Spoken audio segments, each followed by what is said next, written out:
Brentano tem uma relação mais do que importante com Aristóteles. Né? Aristóteles exerce uma influência fundamental, né, no pensamento de Brentano, na filosofia que ele desenvolve, né? E, em particular, na fenomenologia que ele desenvolve, que Brentano desenvolve, né, como a fenomenologia moderna e que pode ser entendida como fenomenologia da tradição de Brentano, na medida em que não é nem a fenomenologia de Hegel, nem é a fenomenologia de Kant, né? Especificamente a fenomenologia intencional de Brentano, né? E para isso ele tem uma influência fundamental do Aristóteles, né? O Aristóteles pode parecer estranho, porque o Aristóteles é um filósofo muito rico, né? Dizem os especialistas que ele desenvolve influência em várias áreas da filosofia, inclusive em áreas contraditórias, né, da filosofia, né? Então, ao mesmo tempo que o Aristóteles tinha uma perspectiva influenciada por Platão, né, o Aristóteles tem dois momentos fundamentais em que ele vai para um caminho de uma metodologia das ciências naturais que ele desenvolve, né, e uma metodologia empirista, né? Num primeiro momento, né, ainda muito precoce na vida do Aristóteles, né, a partir da influência do pai dele. O pai dele era um médico hipocrático, né, e o ciclo de médicos hipocráticos do pai do Aristóteles se reunia na casa do Aristóteles. E o Aristóteles, muito precocemente, tem a influência desse ciclo de médicos hipocráticos, e ele próprio se treinou como médico hipocrático, né? E os médicos hipocráticos eram eminentemente empiristas e relativistas, né? Os médicos hipocráticos tinham a perspectiva não de tentar entender a doença a partir de uma influência do espírito A ou do espírito B, disso ou daquilo, né? Mas de observar. Né? Observar e poder avaliar e prever a partir da observação empírica, né? E, ao mesmo tempo, o Aristóteles também, né, vai para Atenas, né, desenvolve seus estudos na academia de Platão, e quando Platão morre, ele espera ser o substituto de Platão, e ele não é. Né? Quem é o substituto de Platão é um sobrinho do Platão, né, que vai ser o novo gestor da academia, né? E a situação estava muito difícil, principalmente por causa de questões políticas, né? E o Aristóteles sai de Atenas, né? Dizendo ele que ia sair de Atenas para não permitir que os atenienses cometessem o segundo assassinato da filosofia, né? O primeiro teria sido de Sócrates. E ele sai, ele vai para a costa leste da Grécia, né? Do Império Grego, para a ilha de Lesbos, né? E lá ele começa a desenvolver, né, a partir de uma relação muito íntima com o mar, com os seres do mar, com os seres vivos, né? Ele começa a desenvolver a perspectiva da ciência natural dele, né? E essa ciência natural tem um cunho eminentemente empirista. Observar, descrever e não pressupor a priori, né? Então, essa perspectiva de uma metodologia empirista de uma ciência natural vai ser a perspectiva que o Aristóteles preconiza para o estudo da consciência. Num dado momento, ele resolve estudar a consciência e ele chega à conclusão que a consciência deveria ser abordada com o método das ciências naturais, ou seja, com uma metodologia empirista. Só que, nesse caso, seria um empirismo especificamente da consciência, na vivência de consciência, né? Então, e não o empirismo de objetos do mundo externo, vamos dizer assim, né?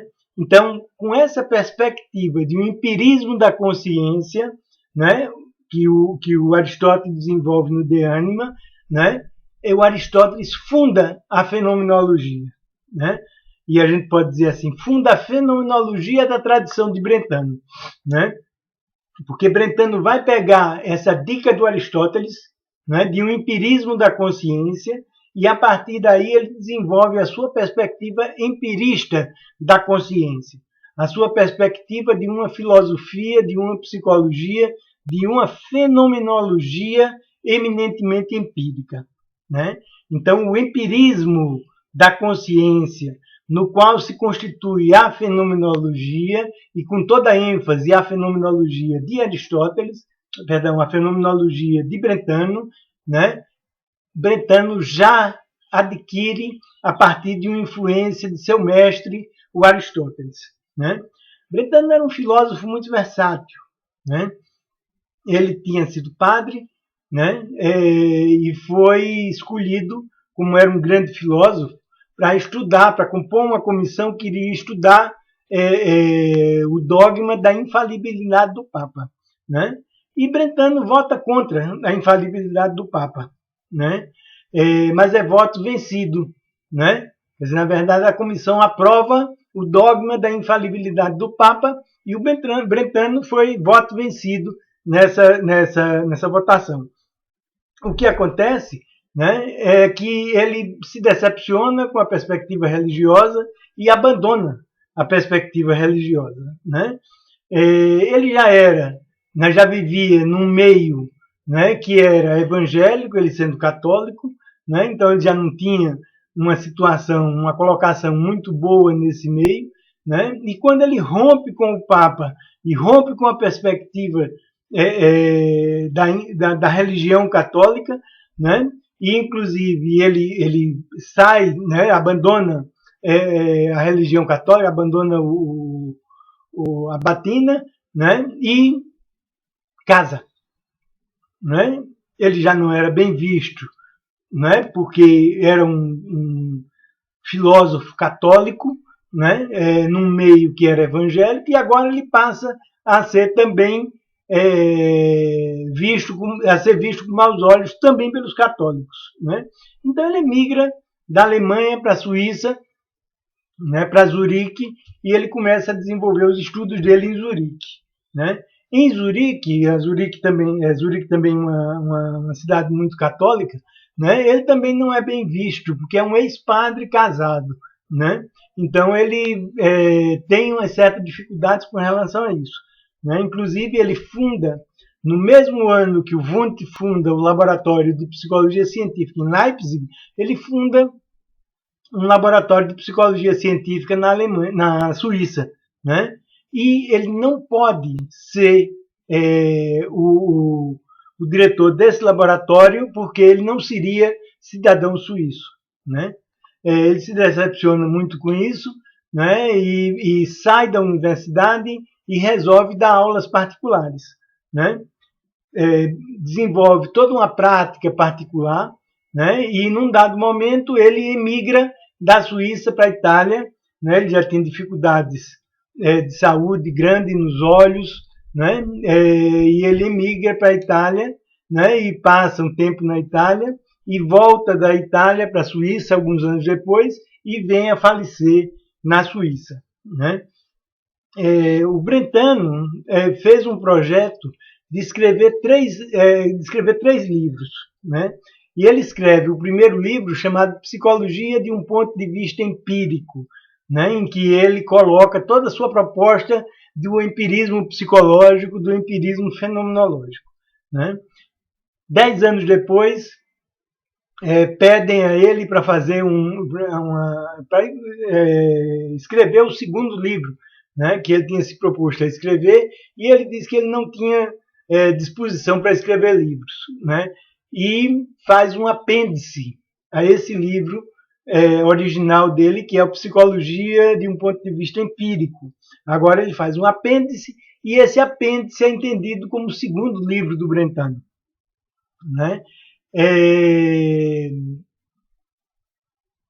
Depois da morte dele, um aluno dele coleta alguns escritos dele, já sobre o ponto de vista de um pensamento mais desenvolvido dele, né? E publica um livro, né? Uma coletânea com esses escritos dele. E essa coletânea passa a ser entendido como o terceiro livro do Brentano, né? Na verdade, livro importante mesmo, ele escreveu Psicologia de um ponto de vista empírico, né? E os outros são apêndices, vamos dizer assim, a esse livro Psicologia de um ponto de vista empírico. Né? Como todo bom fenomenólogo, isso acontece muito com os fenomenólogos, num determinado momento, o Brentano diz que não quer mais dar aula de filosofia, não quer mais produzir teoria filosófica. Né? Ele quer fundamentalmente filosofar. Né? Então ele vai para a prática privada dele e desenvolve as aulas dele como filosofação, ao invés de produzir e de escrever filosofia. Né? E assim assim decorre a vida de um dos filósofos mais importantes da filosofia contemporânea. Né? O Brentano dá fundamento e origem para a fenomenologia e dá fundamentos para a filosofia crítica. Né? Ao mesmo tempo, Heidegger, por exemplo, e Wittgenstein sofrem a influência de Brentano. Quer dizer, é um filósofo importantíssimo para o desenvolvimento da filosofia na civilização ocidental. Né? E, decididamente, né, o pai da fenomenologia moderna. Né? Brentano é decididamente a origem da fenomenologia moderna, que bem pode ser entendida como fenomenologia da tradição de Brentano.